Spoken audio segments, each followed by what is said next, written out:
विदेहराज योगीराज जनक जी का जन्म ऋषियों द्वारा महाराज नेमि के शरीर के मंथन करने से हुआ था, इसलिए इनको विदेह और मैथिली भी कहा जाता है। जनक जी मिथिला के राजा थे और बड़ी अच्छे ढंग से संपादन कर रहे थे। जनता जनार्दन प्रजा बड़ी सुखी थी और इन पर काफ़ी विश्वास था। ज्योतिषों ने बताया कि जनकपुर में अकाल पड़ने वाला है और इस अकाल से बचने के लिए राजा अगर अपने से हल चलाएंगे तो निवारण हो सकता है। राजा प्रजा को दुखी नहीं देखना चाहते थे, इसलिए ये हल चलाने के लिए उद्यत हुए, वो भी दोपहर में। साधारण मनुष्य घबरा जाता है, लेकिन जो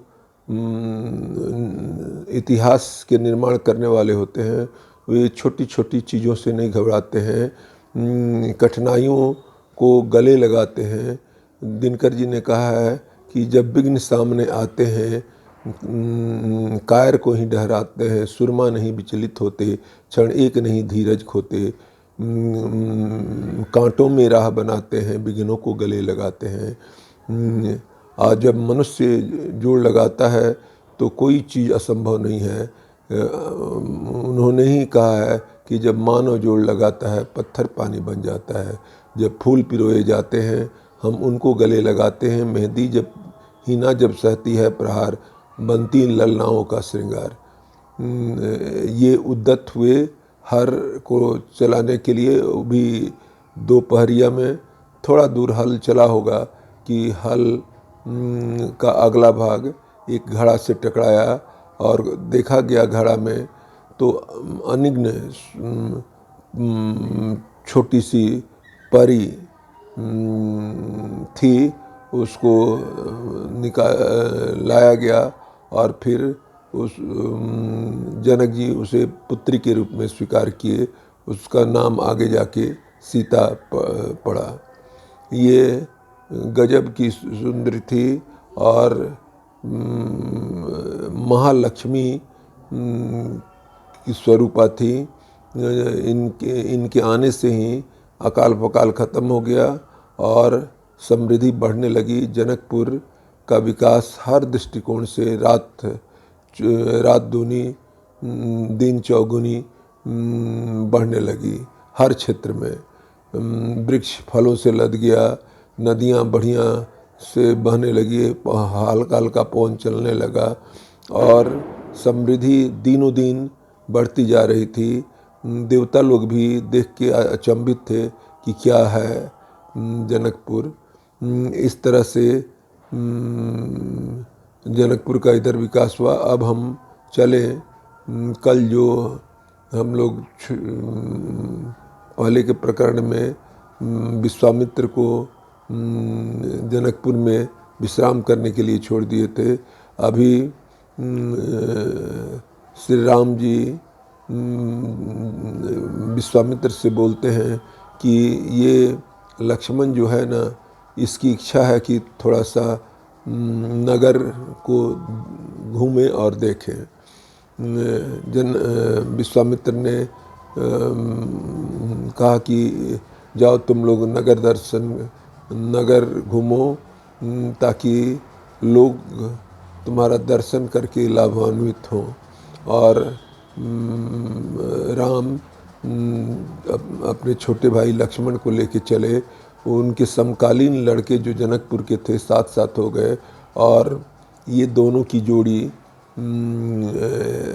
राम जी सांवले और लक्ष्मण जी गोरे अनोखी लग रही थी। लगता था मानो मूर्त रूप से कामदेव रूप धरा हुआ है। सब लोग जिधर जाते थे देख के लोग विभोर हो जाते थे। गली जनकपुर की गली में जहाँ जहाँ बच्चे सब ले जा रहे थे ये लोग जा रहे थे ऊंची अट्टालिकाओं से महिलाएं पुष्प की वर्षा कर रही थी। एक ने कहा कि कितना सुंदर राजकुमार है, अगर इसी से हठधर छोड़ के अगर राजा सीता जी से शादी कर देता तो कितनी अच्छी बात होती, हम लोगों का भी भाग्य जागृत होता। दूसरे ने पूछा कि तुम्हारे कहने का अर्थ क्या है? तो कहे कि जब शादी हो जाएगा तो बराबर ये ससुराल आएंगे सीता जी के साथ और हम लोगों को दर्शन लाभ होगा। इसलिए गांठ हो जाए दोनों में तो अच्छी बात रहती है। एक सखी ने कहा कि बोलना भी तब था, फल में मिठास तो होता है लेकिन गांठी पर मिठास नहीं होता है। तो सहेली बोलती है हम ईख के गांठ को थोड़े बोल रहे हैं, हम जिलेबी के गांठ के से उसका संबंध जोड़ रहे हैं, जो सबसे अधिक मिठास वहीं पर लगता है। तो ये एक ने कहा कि ये सांवला वाला जो है सो अहिल्या का उद्धार किया, एक से एक राक्षसों को, सुबाहु इत्यादि को मारा है, कई बड़े बड़े राक्षसों को ख़त्म कर दिया। ये दशरथ जी का पुत्र है, कौशल्या से हुआ है।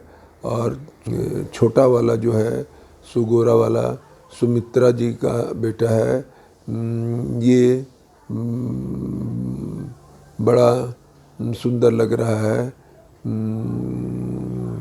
ताड़का ऐसी राक्षसी को राम ने मारा है। इस तरह से सब राक्षसों को समाप्त करते हुए विश्वामित्र जी के साथ आया है। एकदम भाव विभोर लोग हो जा रहे हैं, दर्शन करने के लिए सब अपने अपने काम को छोड़ के जा रहे हैं। और इस तरह से सब घूमते घामते अंत में यज्ञशाला को देख रहे हैं लोग। यज्ञशाला भी बहुत सजा हुआ है, धनुष रखा हुआ है, अलग अलग मंच बने हुए हैं, बैठने की काफ़ी सुविधा है। और इस तरह से ये लोग घूम घाम के, शहर को घूम घाम के चले आए और फिर रात्रि में विश्राम किए। दोनों भाई सेवा किए गुरुजी का। उसके बाद से गुरुजी ने कहा कि नहीं अब जाओ तुम लोग सो जाओ। उसके बाद राम जी का सेवा लक्ष्मण जी किए और फिर राम जी की इजाज़त से वो भी सोने चले गए। सुबह सवेरे ये लोग जगे और सब मुँह और नित्य क्रिया से निवृत्त हो तैयार हो गए। कह कि अब चला जाए, गुरुजी के लिए पुष्प लाया जाए। और ये लोग पुष्प वाटिका में पहुंच गए। जनकपुर का पुष्प वाटिका भी बहुत ही अच्छा सजाया हुआ था। बीच में एक छोटा सा पोखरा था जिसकी सीढ़ियाँ मणि उसे बनाई गई थी, चमचम चमचम कर रही थी। और ऊपर एक छोटा सा मंदिर था। ये लोग पहले माली से पूछे कि हम लोग फूल ले सकते हैं थोड़ा सा गुरुजी के लिए। तो माली तो जानता ही था कि ये लोग स्पेशल गेस्ट हैं। इनको कहा कि आपके लिए कोई रुकावट नहीं है, आप ले सकते हैं। ये लोग फूल ले रहे थे। उसी समय सीता जी को भी उनकी माँ गौरी पूजन के लिए 9 सहेलियों के साथ पुष्प वाटिका में भेजा था। उसमें से एक सहेली कहीं बिछुड़ गई थी और आगे जाके देखी तो जो चर्चित नाम था नगर का कि 2 बच्चे आए हुए हैं साधु बाबा विश्वामित्र के साथ, उनकी छठा बहुत देखते ही वो भागी भागी आई और बोली कि आप लोग इधर हैं। अरे जाके देखिए 2 नौजवान इतने अच्छे सुशोभित हो रहे हैं, एक श्याम एक गोरा, कि मैं दौड़ती दौड़ती आई हूँ कि आप लोग चूक न जाएं। सो नेत्र ने देखा है तो नेत्र कह नहीं सकता है और मुंह कह सकता है तो देखा नहीं है। हम ऐसी सुंदरता आज तक हमको नहीं मिली थी। उसके बाद से सीता जी अपनी सहेलियों के साथ ऊँट से जाती हैं। उनका पायल, पैर की और कंगन से धीरे धीरे नुपुर की आवाज़ आती है, जो श्री राम को सुनाई पड़ता है। श्री राम भी देख के दोनों एक दूसरे को देखते हैं और विभोर हो जाते हैं। लगता है कि चंद्रमा को चकोर देख रहा है। सीता जी की भी पलकें गिर ही नहीं रही हैं, तो सोचती हैं कि हम इसको कैद कर लें बराबर के लिए। और इस तरह से राम जी को भी रोमांस होने लगता है। बार बार वही छवि दिखाई देती है। और इसके बाद से सीता जी मंदिर में जाती हैं और कामना करती हैं कि हमें वही सांवला वाला दुल्हा मिले। दुर्गा माँ से बोलते हैं कि हे माँ, इसमें सहायता करो। मूर्ति फर्स्ट समय मुस्काई और माला जो है मूर्ति से गिर के सीता जी के पास आ गया। और इसके बाद से पूजा पाठ करके देरी तो हो ही गया था। जल्दी जल्दी ये लोग वापस आ जाते हैं और ये लोग भी राम लक्ष्मण भी पुष्प लेके आते हैं और गुरु जी को देते हैं। और ये भी मन ही मन कहते हैं कि सीता से ये हो जाए। इस तरह से राम और सीता का मिलन का पहला मिलन वाटिका में ही होता है। अब फिर आराम करते हैं लोग और इसके बाद वाला दिन यज्ञ का दिन है, धनुष यज्ञ का दिन है। चारों ओर से कोई ना कोई वीर आ रहा है अपनी अपनी सवारी से। लगता है मेला लगा हुआ है। एक भोजपुरी के कवि ने ठीक ही कहा है कि लागल जनकपुर में मेला, देखन के मनवा करेला। देश विदेश से वीर सब अइले, एक से एक अलबेला, देखन के मनवा करेला। पश्चिमी नगर से साधु बाबा अइले, ले ले बगल में दुगो चेला, देखन के मनवा करेला। इस तरह से इन लोगों का जो शहर भ्रमण हुआ था उससे लोग और जनता जनार्दन बड़ी उत्सुक हो गई और बहुत भीड़ यज्ञ में हो गया। जनक जी अपने अच्छे भक्तों को, सेवकों को भेजा कि ठीक से बैठा दिया जाए और सब कोई बड़ी ढंग से बैठ गए। उसके बाद से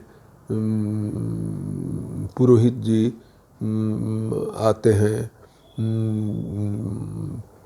कि विश्वामित्र के पास आते हैं कि आपको राजा जनक ने यज्ञशाला में बुलाने के लिए भेजा है। और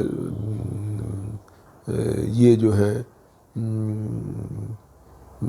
जाते हैं, विश्वामित्र जो है दोनों बच्चों को लेके जाते हैं और इनका अलग मंच बना हुआ है ऊंचा, जो सब जगह से दिखाई दे रहा है, सब देख रहे हैं।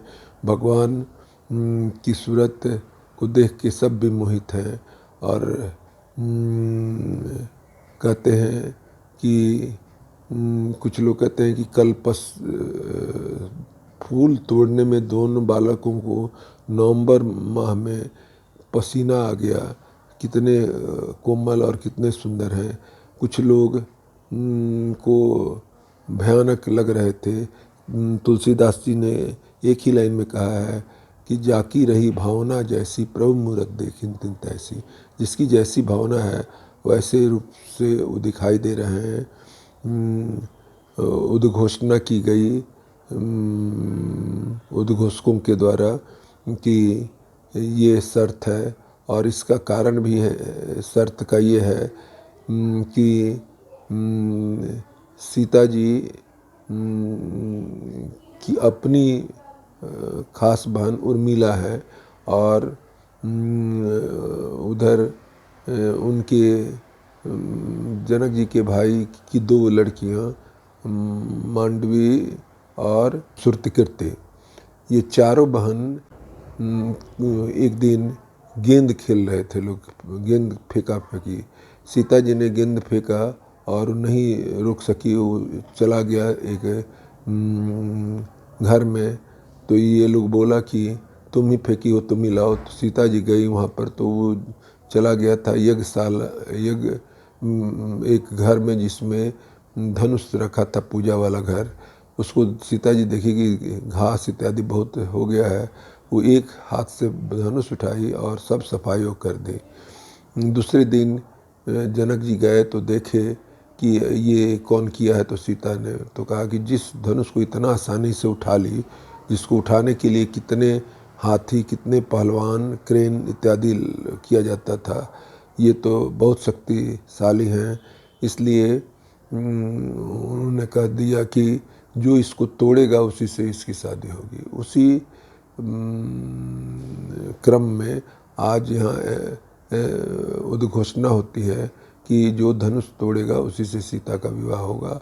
और एक से एक वीर लोग आए, आजमाइश किए। सुबह से 2 बज रहा है, अभी तक धनुष किसी से नहीं हिला। सब मिलके भी कोशिश किए, तब भी नहीं हिला।